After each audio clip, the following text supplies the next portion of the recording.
वसई विरार शहरात दरवर्षी मोठ्या उत्साहात दहीहंडी उत्सव साजरा केला जातो. विविध मंडळं आणि राजकीय पक्षांच्या दहीहंड्यांमध्ये उंचच उंच मानवी मनोरे रचत गोविंद पथकं आपल्या कौशल्याचा थरार अनुभवायला लावतात.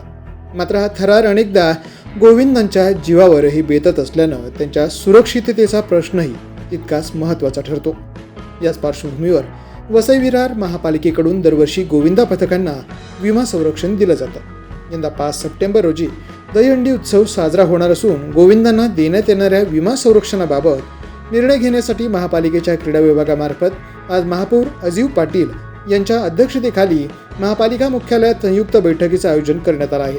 या बैठकीला गोविंद पथके, दहीहंडी उत्सव आयोजक, स्थानिक पोलीस, वाहतूक विभाग, महावितरण, अग्निशमन विभाग तसेच इतर संबंधित विभागांचे अधिकारी उपस्थित होते. गोविंदांची सुरक्षितता, विमा संरक्षण आणि दहीहंडी उत्सवाचं नियोजन याबाबत यावेळी सविस्तर चर्चा करण्यात आली.